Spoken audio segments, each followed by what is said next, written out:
Sir നമസ്കാരം. നമസ്കാരം. കേരളം സംസ്ഥാന രൂപീകൃതമായതിനു ശേഷം കേരളം ഭരിക്കുന്ന അഞ്ചാമത്തെ കോൺഗ്രസിൻ്റെ മുഖ്യമന്ത്രിയാണ് വി ഡി സതീശൻ. ആദ്യം ആർ ശങ്കർ, പിന്നീട് കെ കരുണാകരൻ, തുടർന്ന് എ കെ ആന്റണി, അതിനുശേഷം ഉമ്മൻചാണ്ടി, ഇപ്പോൾ വി ഡി സതീശൻ.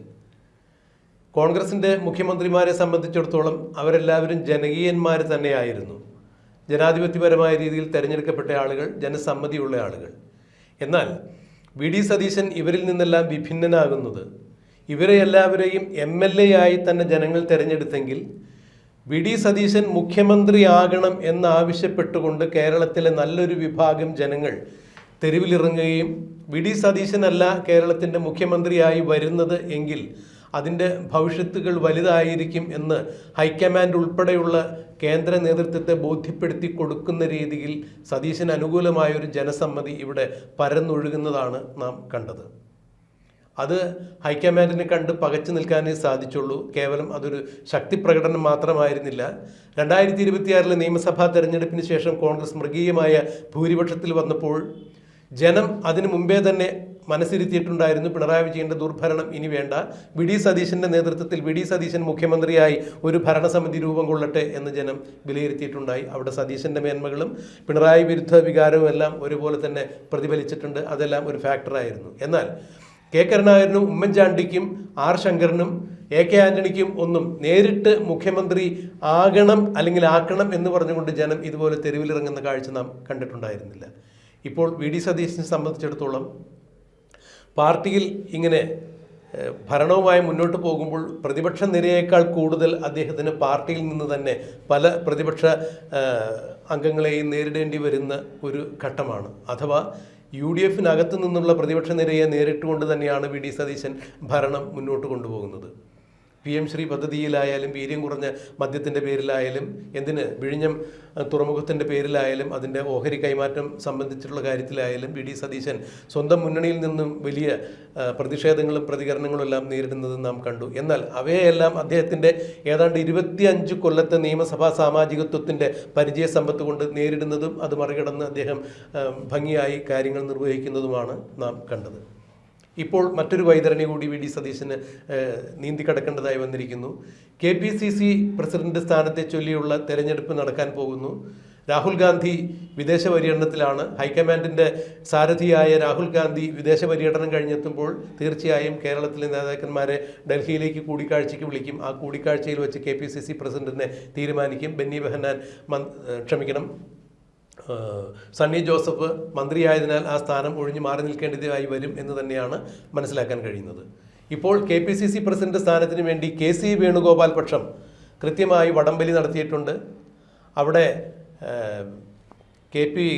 KC വേണുഗോപാലിൻ്റെ മനസാക്ഷി സൂക്ഷിപ്പുകാരൻ എന്നൊക്കെ പറയുന്ന മാത്യു കുഴൽനാടനെയോ ഷാഫി പറമ്പിലിനെയോ അഥവാ ബെന്നി ബെഹന്നാനെയോ ഒക്കെ ആക്കി ഒരു ഫോർമുല ഉണ്ടാക്കാനുള്ള തീരുമാനമാണ്. മറിച്ച് ഈ മറുപക്ഷത്തിൻ്റെ ചേരിയിൽ കൊടിക്കുന്നിൽ സുരേഷുണ്ട്.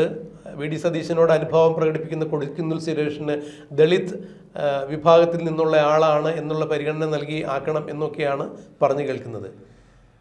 ആഭ്യന്തര വകുപ്പ് മന്ത്രി രമേശ് ചെന്നിത്തലയും അതുപോലെ ആരോഗ്യവകുപ്പ് മന്ത്രി മുരളീധരനുമെല്ലാം ഇതിൽ ന്യൂട്രലൈസ് ചെയ്ത് നിൽക്കുന്നു. ഒരാൾക്ക് ഒരു പദവി എന്ന രീതിയിലുള്ള കാര്യങ്ങൾ തീരുമാനിക്കപ്പെട്ടാൽ മതി. അതായത് മറ്റേതെങ്കിലും തരത്തിൽ ഔദ്യോഗിക പദവികൾ വഹിക്കുന്ന ആളുകൾ KPCC സ്ഥാനത്തേക്ക് എത്തണ്ട എന്നുള്ള ഒരു അഭിപ്രായമാണ് അവർ പങ്കുവച്ചിരിക്കുന്നത്. ഭരണവും പാർട്ടിയും രണ്ടും രണ്ട് തട്ടിൽ നിന്ന് കഴിഞ്ഞാൽ അത് ഏത് തരത്തിൽ പോകും എന്നുള്ളത് കെ കരുണാകരൻ മുഖ്യമന്ത്രിയായിരുന്നപ്പോൾ, VM സുധീരൻ KPCC പ്രസിഡൻ്റായിരുന്നപ്പോൾ നമ്മൾ കണ്ടതാണ്. ഇതുപോലെ തന്നെയാണ് ഉമ്മൻചാണ്ടിയുടെ കാലത്തും അനുഭവിക്കപ്പെട്ടത്. ഭരണം മുന്നോട്ട് കൊണ്ടുപോകാൻ ഈ രണ്ട് മുഖ്യമന്ത്രിമാരും സ്വന്തം പാർട്ടിയിൽ നിന്ന് തന്നെ ഒരുപാട് വെല്ലുവിളികൾ നേരിടുന്ന കാഴ്ച കണ്ടു. ഇത് വി ഡി സതീശന് നന്നായി അറിയാം.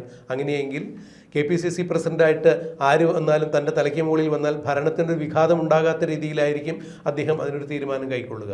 എങ്ങനെയാണ് ഒരു മുതിർന്ന രാഷ്ട്രീയ നിരീക്ഷകൻ എന്ന രീതിയിൽ, മാധ്യമപ്രവർത്തകൻ എന്ന രീതിയിൽ രാജ്മോഹൻ സാർ ഈ ഒരു അവസ്ഥയെ നോക്കിക്കാണുന്നത്? പ്രദീപിൻ്റെ കൺക്ലൂഷൻ ശരിയാണ്. പക്ഷേ കണ്ടെത്താൻ ഉപയോഗിച്ച പാരാമീറ്റേഴ്സ് ശരിയാണെന്ന് എനിക്ക് സംശയമുണ്ട്. ഇന്ന് സതീശൻ കേരളത്തിൻ്റെ മുഖ്യമന്ത്രിയാണ്. ഇതിനു മുമ്പ് മുഖ്യമന്ത്രിയായിരുന്ന വളരെ AJ ജോണിനെക്കുറിച്ചും പനമ്പള്ളി ഗോവിന്ദനെക്കുറിച്ചും ഒക്കെ പറയേണ്ട ആവശ്യമില്ല. അത് കേരളം ഒന്നാകുന്നതിന് മുമ്പാണ്. തിരുക്കൊച്ചി ആയിരുന്നപ്പോഴാണ്. പിന്നെ നമ്മൾ ചിന്തിക്കേണ്ടത് മുഖ്യമന്ത്രിമാരുണ്ടായി വന്നത് പട്ടംതാണുള്ള ഒരുതരം സൈഡ് ലൈൻ ചെയ്തിട്ടാണ് ആർ ശങ്കറിനെ കയറി വരാൻ പറ്റിയത്. ആർ ശങ്കറിന് ശേഷം കരുണാകരൻ, ആൻ്റണി, ഉമ്മൻചാണ്ടി തുടങ്ങിയ കോൺഗ്രസിൻ്റെ മുഖ്യമന്ത്രിമാരാകുന്നു. ഇവിടെ അതിനിടയ്ക്ക് കോൺഗ്രസിന് സംഘടനാപരമായും സാമുദായികമായും ഒക്കെ ഒത്തിരി വെല്ലുവിളികൾ നേരിടേണ്ടി വന്നിട്ടുണ്ട്. അതിനെയൊക്കെ നേരിടാനും കോൺഗ്രസിന് സാധിച്ചു. എന്നാലും മിഡിൽ ക്ലാസിനെ കൂടെ നിർത്താൻ എല്ലാ കാലത്തും കോൺഗ്രസിന് സാധിച്ചു എന്നുള്ളതിലായിരുന്നു കോൺഗ്രസിൻ്റെ നേട്ടം. പിന്നെ രണ്ടാമത്തത് ലീഡർഷിപ്പ് ക്രൈസിസ് എന്ന് പറഞ്ഞാൽ ഇവിടെ ഗ്രൂപ്പ് തിരിഞ്ഞുള്ള ലീഡർഷിപ്പ് ക്രൈസിസ് ആയിരുന്നു.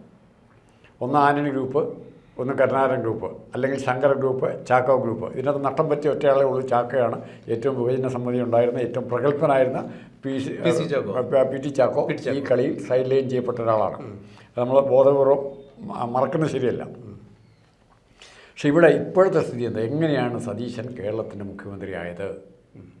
സതീശൻ കേരളത്തിൻ്റെ മുഖ്യമന്ത്രിയാകുമ്പോൾ കംപ്ലീറ്റ് ഡിറ്റാച്ച്ഡാണ്. ഒരു MLA പോലും അദ്ദേഹത്തിൻ്റെ കൂടെ ഇല്ല. അദ്ദേഹം റെക്കമെൻഡ് എൻ്റെ സ്ഥാനാർത്ഥി നിർത്തണം എന്ന് പറഞ്ഞ് വാശി പിടിച്ചതായിട്ടും കേട്ടിട്ടില്ല. സതീശന് വേണ്ടി കൈപോക്കാൻ ആരുമില്ല. അല്ല, സതീശൻ മറിച്ച് എൻ്റെ ആളിന് ടിക്കറ്റ് കൊടുക്കണം, ഞാൻ പറയുന്നവരെ മത്സരിപ്പിക്കണം എന്നുള്ള വാശി പിടിച്ചുകൊണ്ട് വന്ന ഹൈക്കമാൻഡ് നേതാക്കന്മാർ ഒത്തിരി പേരുണ്ട്. ഹൈക്കമാൻഡിലുള്ളവരും അല്ലാത്തവരും മത്സര രംഗത്തില്ലാതിരുന്ന ആളുകളായിരുന്നല്ലോ ഉണ്ടായിരുന്നു. എന്നിട്ട് ഇവരെ ഉപയോഗിച്ചാണ് ഇലക്ഷന് ശേഷം ഒരു അധികാര തർക്കം ഉണ്ടാക്കാൻ നമുക്ക് സാധിച്ചു. അധികാര തർക്കം ഉണ്ടാകാൻ. അപ്പോൾ ഇവിടെ കോൺഗ്രസിൻ്റെ മുമ്പിൽ ഇവർ ഓർത്തിരിക്കേണ്ട ഒരു പാരമ്പര്യം, ഭാഗ്യവശാലോ ദൗർഭാഗ്യവശാലോ, ഞാൻ പറഞ്ഞത് ഭാഗ്യവശാലെന്ന് പറയും, കോൺഗ്രസ്സിൽ ബഹുജന സ്വാധീനമുള്ള നേതാക്കന്മാർ കുറഞ്ഞു. കോൺഗ്രസിനുണ്ട്, പക്ഷേ കോൺഗ്രസ് നേതാക്കന്മാർക്ക് ഇല്ല. ഇപ്പോൾ കരുണാകരനെ പോലെയോ പി ടി ചാക്കോയെ പോലെയോ ആർ ശങ്കറെ പോലെയോ ആൻ്റണിയെ പോലെയോ സമൂഹ മധ്യത്തിൽ സ്വാധീനമുള്ള നേതാക്കന്മാരില്ല. ഏറ്റവും പ്രഗത്ഭരായിരുന്നു നമ്മളിങ്ങനെ പറ്റി കെ വി തോമസിനെ പറ്റി വിചാരിച്ചിരുന്നതാണ്. പി സി ചാക്കോയെ പറ്റി എന്താ വിചാരിച്ചിരുന്നത്? ഇവരെല്ലാം വലിയ പുള്ളികളും ഹൈക്കമാൻഡിൻ്റെ പി സി ചാക്കോ എന്നൊക്കെ ഹൈക്കമാൻഡ് തന്നെയായിരുന്നു. ഒരു വേണുഗോപാലായിരുന്നു പി സി ചാക്കോ.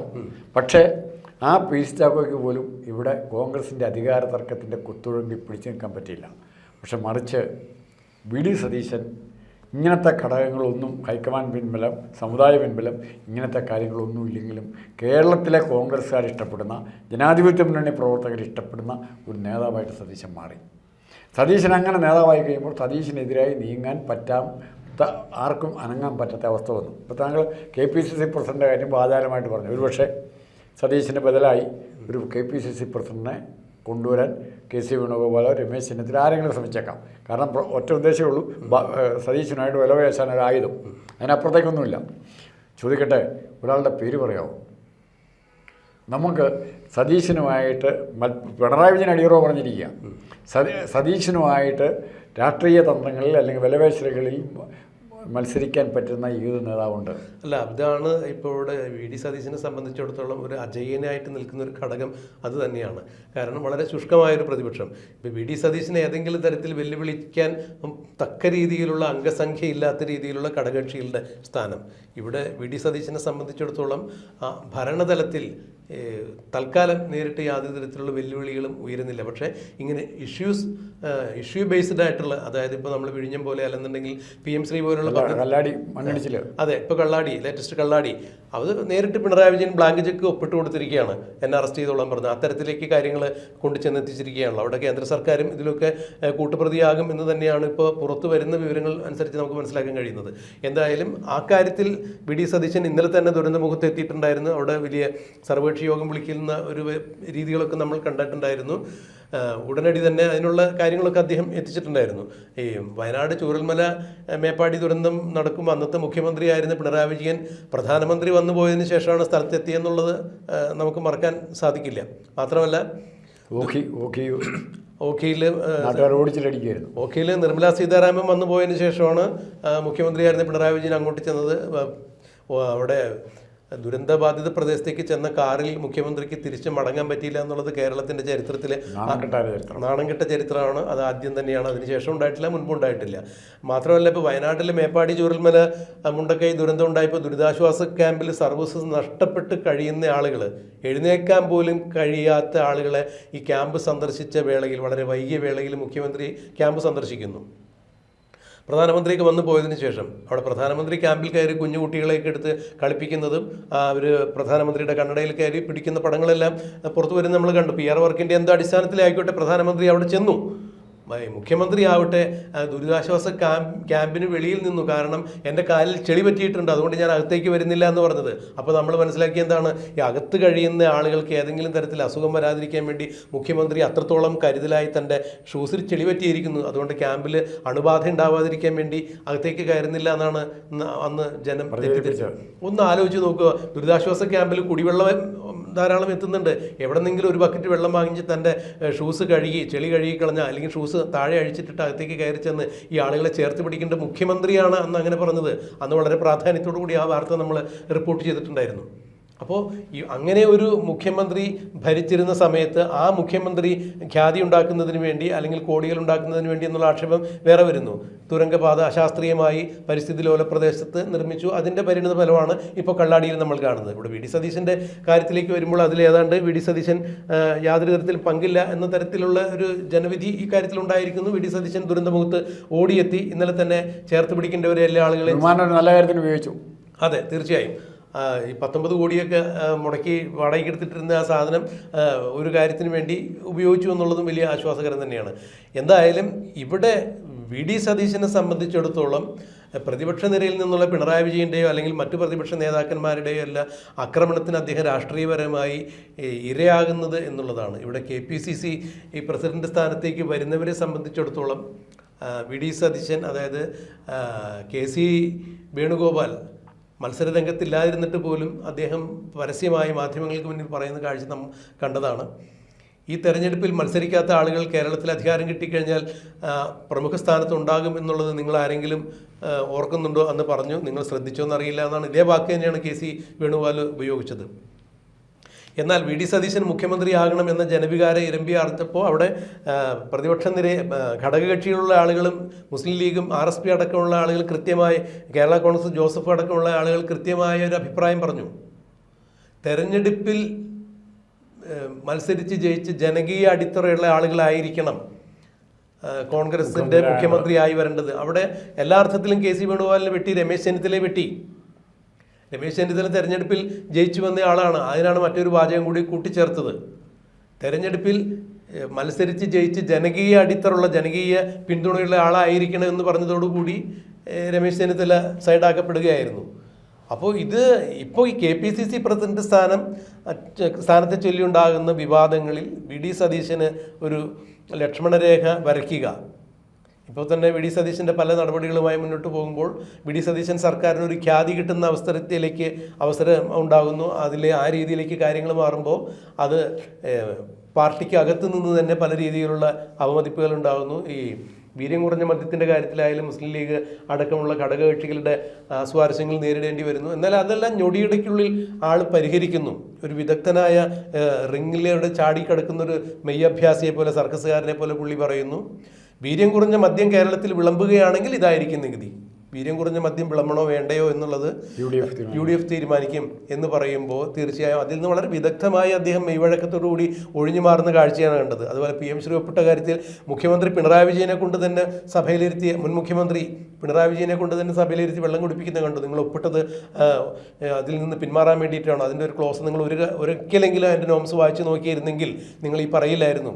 ഒരിക്കലും ഒപ്പിട്ട് കഴിഞ്ഞാൽ അതിൽ നിന്ന് പിന്മാറാനോ മരവിപ്പിക്കാനോ യാതൊരു തരത്തിലും സാധ്യതയില്ല എന്നൊക്കെ പറഞ്ഞ് വി ഡി സതീശൻ രാഷ്ട്രീയപരമായ ചെറുത്തുനിൽപ്പ് നടത്തുമ്പോൾ ഇനി എങ്ങനെയാണ് വി ഡി സതീശന് മൂക്കുകയറിടേണ്ടു അല്ലെങ്കിൽ ഒരു ലക്ഷ്മണരേഖ വി ഡി സതീശന് വരയ്ക്കേണ്ടു എന്നുള്ള ഒരു കാര്യം ആലോചിച്ചിരിക്കുമ്പോഴാണ് ഇപ്പോൾ KPCC പ്രസിഡന്റ് സ്ഥാനത്തെ ചൊല്ലിയുള്ള തർക്കവിതർക്കങ്ങൾ വരുന്നതും KC വേണുഗോപാലും അതുപോലെ മറ്റ് പ്രബല കക്ഷികളും അടക്കം വി ഡി സതീശന് എതിരെ ഇനി ആരെയാണ് ഇറക്കാൻ സാധിക്കുക, അല്ലെങ്കിൽ ഭരണം ഞങ്ങളറിയാതെ ഇനി ഭരണത്തിൽ ഒന്നും വേണ്ട എന്നുള്ള ഒരു ധാരണയോടുകൂടി, അതായത് VS അച്യുതാനന്ദൻ മുഖ്യമന്ത്രി ആയിരുന്ന കാലത്ത് പിണറായി വിജയൻ AKG സെൻറ്ററിലിരുന്ന് ഭരണം നിയന്ത്രിച്ചിരുന്നത് പോലെ KC വേണുഗോപാൽ പക്ഷത്തിന് വി ഡി സതീശനെ നിയന്ത്രിക്കാൻ വേണ്ടി ഒരു KPCC പ്രസിഡന്റിനെ തങ്ങളുടെ ഭാഗത്തു നിന്നും കെട്ടിയിറക്കണം എന്നുള്ളതാണ് ഇപ്പോൾ മനസ്സിലാക്കാൻ കഴിയുന്നത്. അത് സതീശന് വിഘാതം സൃഷ്ടിക്കുന്ന തരത്തിൽ ആരായിരിക്കും വരിക എന്നുള്ളത് നമ്മൾ നോക്കി ഇരിക്കേണ്ടതായിരിക്കുന്നു. ഇപ്പോൾ ജോസഫ് വാഴയ്ക്കൻ, എന്താണ് നമ്മുടെ കുഴൽനാടൻ, ബെന്നി ബെഹന്നാൻ മുതലായ ആളുകളുടെ പേര് പറഞ്ഞു വെക്കുന്നു, കൊടിക്കുന്നിൽ സുരേഷ്. ഇവിടെ ആരാണ് നറുക്ക് വീഴുക, ആരെയാണ് കൊണ്ടുവരിക എന്നുള്ളത് കണ്ടറിയേണ്ട കാര്യം തന്നെയാണ്. താങ്കൾ പറഞ്ഞു തന്നെ, പ്രദീപ് പറഞ്ഞു തന്നെയാണ് പ്രശ്നം. ജോസഫ് വാഴയ്ക്കൻ രമേശ് ചെന്നിത്തലയുടെ നോമിനി, കോൺഗ്രസിൻ്റെ നോമിനിയല്ല, കോൺഗ്രസ്സുകാരുടെ നോമിനിയല്ല. അടുത്ത പറയുന്നത് ബെന്നി ബെഹനാൻ എ ഗ്രൂപ്പിൻ്റെ നോമിനി, കോൺഗ്രസ്സുകാരുടെ നോമിനിയല്ല. അവിടെയാണ് സതീശൻ്റെ മാർക്ക്. സതീശൻ ഒരു ഗ്രൂപ്പിൻ്റെ നോമിനിയാണ് ആരും പറയുകയില്ല. ഗ്രൂപ്പിന് അതീതനായിട്ട് നിൽക്കുന്നു. വേണുഗോപാൽ പഴയ ഐ ഗ്രൂപ്പിൻ്റെ നോമിനി, അല്ലെ ഹൈക്കമാൻഡിൻ്റെ നോമിനി. അങ്ങനെ പറഞ്ഞ് ഇവരെല്ലാം കോൺഗ്രസ്സുകാരല്ലാതെ അതിലെ ഗ്രൂപ്പുകളുടെ മാത്രം നേതാക്കന്മാരായി ഇവർ സ്വയം മാറി. കൂടുതൽ ആളുകൾ കൈവക്കാനുള്ളത് വേണുഗോപാലാണ് ആയിരുന്നു. ഇനി രണ്ടാമത്തെ കാര്യം, ഒരു കാര്യം കൊണ്ട് നിയമസഭ കഴിഞ്ഞു. അധികാരസ്ഥാനത്ത് സ്ഥാനം ഉറപ്പിച്ചു കഴിഞ്ഞാൽ സതീശൻ ഏറെക്കുറെ കൺസോളിഡേറ്റ് ചെയ്തു. എത്ര ഭൂരിപക്ഷം 2 അസംബ്ലി ഡേയ്സ് കഴിഞ്ഞു, നിയമസഭ കഴിഞ്ഞു, പരീക്ഷണങ്ങളൊക്കെ കഴിഞ്ഞ് മുഖ്യമന്ത്രി പ്രാഥമിക കടമ്പകളൊക്കെ കഴിഞ്ഞു. ആ കൺസോളിഡേറ്റ് ചെയ്ത് കഴിഞ്ഞാൽ സ്വാഭാവികമായും ഈവൻ കമ്മ്യൂണിസ്റ്റ് പാർട്ടി പോലും ആരൊക്കെ കൂടെ ഉണ്ടായിരുന്നെന്ന് പറഞ്ഞാൽ, ഇന്നലെ അവർ ആരൊക്കെ എന്ത് നിലപാടെടുത്തു എന്ന് പറഞ്ഞാലും വരാനിരിക്കുന്ന നാളുകളിൽ അങ്ങനെയുള്ളവരെല്ലാം സതീശന് അനുകൂലമായി കൈപൊക്കുന്നവരും അനുകൂലമായി ചിന്തിക്കുന്നവരുമായിരിക്കും. എന്തിന് കമ്മ്യൂണിസ്റ്റ് പാർട്ടി പോലും അച്യുതാനന്ദൻ്റെ ഏറ്റവും അടുത്ത അനുയായികൾ വർഷങ്ങൾ പാരമ്പര്യമുള്ളവർ പോലും പിണറായി വിജയൻ്റെ കയ്യിലേക്ക് അധികാരം എത്തിക്കഴിഞ്ഞപ്പോൾ മാറി പിണറായി ഗ്രൂപ്പിലേക്ക് ആയില്ലേ. നാളെ വേണുഗോപാൽ ഗ്രൂപ്പിലും രമേശ് ചെന്നിത്തല ഗ്രൂപ്പിലും എത്ര പേര് കാണുമെന്ന് നമുക്ക് കാത്തിരുന്ന് കാണാം. അതാണ് ഇവിടെ സംഭവിക്കാൻ പോകുന്നത്. അല്ല, ഇനി 10 വർഷത്തെ ഒരു ഇടവേളയ്ക്ക് ശേഷം കോൺഗ്രസിന് ഭരണം കിട്ടിയത് എങ്ങനെയാണെന്നുള്ളത് കോൺഗ്രസ്സുകാർ കൃത്യമായി മനസ്സിലാക്കിയിട്ടുണ്ട്. അതിപ്പോൾ ഏത് ഗ്രൂപ്പ് അടിസ്ഥാനത്തിലായാലും ഇനി വീണ്ടും ഈ കിട്ടിയ ഭരണം മോശമായ രീതിയിൽ ചിത്രീകരിക്കുകയോ അല്ലെങ്കിൽ വീണ്ടും അധികാരത്തിലേക്ക് തിരിച്ചു വരാത്ത രീതിയിൽ ഗ്രൂപ്പ് കളിച്ച് നഷ്ടപ്പെടുത്തി കഴിഞ്ഞാൽ കോൺഗ്രസ് 0 ആയി മാറും എന്നുള്ളത് ഇവരെല്ലാവരും മനസ്സിലാക്കിയിട്ടുണ്ട് എന്ന് വേണം മനസ്സിലാക്കാൻ. എന്തായാലും പിണറായി വിജയൻ 2 വട്ടം ഭരിച്ച് എങ്ങനെയാണ് CPM-ന്റെ ഇന്നത്തെ ദുർസ്ഥിതി കേരളത്തിൽ ഉണ്ടാക്കിയത് എന്നുള്ളത് ഇവർക്കൊരു പാഠം തന്നെയാണ്. വി.ഡി. സതീശൻ ഇപ്പോൾ ഭരണത്തിലും പാർട്ടിയിലും നേടിയിരിക്കുന്ന ഈ മാർക്ക് തങ്ങളായിട്ട് വെട്ടിത്തിരുത്തി എഴുതി കൊടുക്കാതെ ഈ ഭരണം മുന്നോട്ട് കൊണ്ടുപോകാൻ എല്ലാ ആളുകളും സഹകരിക്കട്ടെ. ഞാനാണ് വലുത്, എൻ്റെ അനുജ്ഞയ്ക്കനുസരിച്ച് ഇവിടെ കാര്യങ്ങൾ നടന്നാൽ മതി എന്നുള്ള അത്തരം ഈ അപകർഷബോധങ്ങളെല്ലാം മാറ്റിവെച്ചുകൊണ്ട് സർക്കാരുമായി സഹകരിച്ച് മുന്നോട്ട് പോകുന്ന പാർട്ടിയെയും പാർട്ടിയായി സഹകരിച്ച് പോകുന്ന സർക്കാരിനെയും നമുക്ക് വീണ്ടും പ്രതീക്ഷിക്കാം. KPCC പ്രസിഡന്റ് സ്ഥാനം ആരുമായിക്കോട്ടെ രമ്യമായ രീതിയിൽ അതിൽ ഹൈക്കമാൻഡ് കണ്ടെത്തട്ടെ. വി.ഡി. സതീശൻ സർക്കാർ നിയുക്തകാലം കേരളം ഭരിക്കട്ടെ.